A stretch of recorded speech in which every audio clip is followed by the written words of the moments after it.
Halo semuanya, perkenalkan nama saya Dela Septiani dari Universitas Jenderal Ahmad Yani.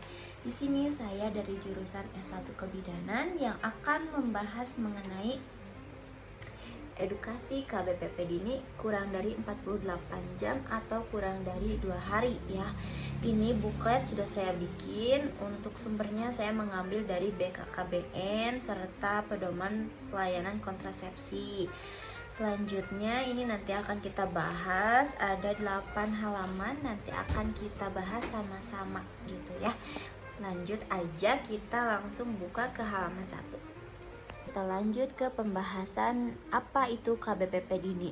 KBPP Dini adalah keluarga berencana pasca persalinan dini. KBPP Dini adalah pelayanan kontrasepsi yang diberikan pada ibu setelah melahirkan dalam kurun waktu kurang dari 48 jam ya, atau kurang dari 2 hari. Mengapa 48 jam ideal secara medis? Pemasangan KB dalam 48 jam sangat dianjurkan karena serviks masih terbuka, sehingga mempermudah prosedur pemasangan IUD. KB dini juga membantu mencegah meningkatkan resiko kehamilan jarak dekat dan komplikasi ibu maupun bayi. Ini di sini ada peran penting kadernya. Selanjutnya, tujuan KBPP Dini.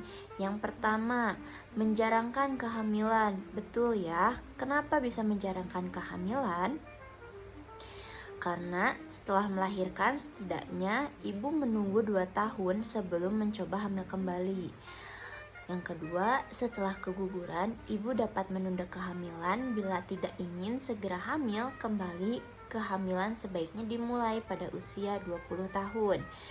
Selanjutnya, wanita yang berusia di atas 35 tahun dan sudah mengalami 5 kehamilan memiliki resiko lebih tinggi saat hamil kembali. Selanjutnya, tujuan KBPP Dini ini yaitu menurunkan unmet need karena pemasangan dilakukan sebelum ibu meninggalkan fasilitas kesehatan. Kapan kembalinya ibu ke masa subur? Wanita habis melahirkan tetap memiliki resiko untuk hamil kembali walaupun belum menstruasi.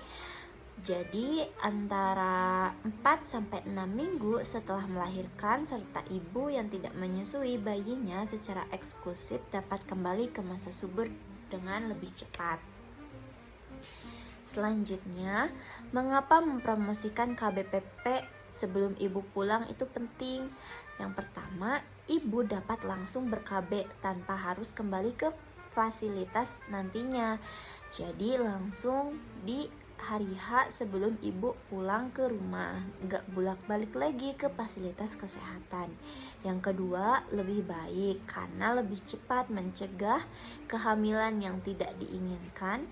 Yang ketiga, lebih hemat waktu ya, lebih hemat uang apabila ibu memilih metode jangka panjang untuk digunakan sebelum ibu pulang, sehingga ibu memiliki waktu lebih banyak yang digunakan untuk keluarga di rumah. Selanjutnya, adapun prosedur dan aturan emasnya ya. IUD biasanya dipasang 10 menit setelah pasien terlahir dan untuk mengurangi resiko eksklusi. Prosedur pemasangannya harus dilakukan oleh dokter atau bidan terlatih ya, tidak boleh dilakukan oleh ibu yang belum terlatih atau dokter yang belum terlatih dan tanpa persetujuan ibunya.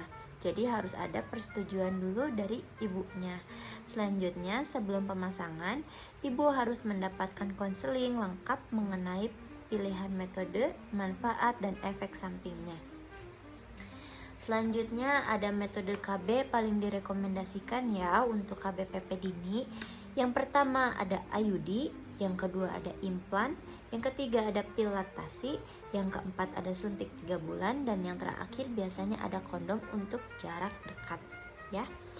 Selanjutnya ada resiko KB dini diabaikan. Yang pertama, Ibu yang tidak menggunakan KB setelah melahirkan beresiko mengalami kehamilan terlalu cepat atau kurang dari 2 tahun.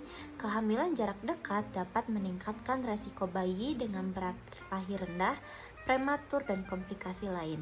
Ibu juga beresiko mengalami komplikasi obstetri berulang seperti anemia, pendarahan, dan kelelahan akibat kurangnya waktu pemulihan. Adapun kader garda terdepan dari KBPP Dini ini bisa dibaca ya teman-teman. Untuk yang terakhir, kita lampirkan terkait alat kontrasepsi KBPP Dini. Ini disertakan dengan gambarnya, ada IUD plasenta, ada implan pascasalin, dan suntik 3 bulan ya. Ada slogan juga ya di sini, kader siaga KBPP Dini terlaksana. Seperti itu teman-teman semua. Jadi sekian terkait pembahasan mengenai edukasi KBPP Dini kurang dari 48 jam ya. Waktu emas konseling kontrasepsi. Seperti itu teman-teman, semoga bisa menambah ilmu teman-teman. Kita sharing ya di sini. Apabila saya ada yang kurang terkait mengenai KBPP Dini, mohon ditambahkan. Terima kasih.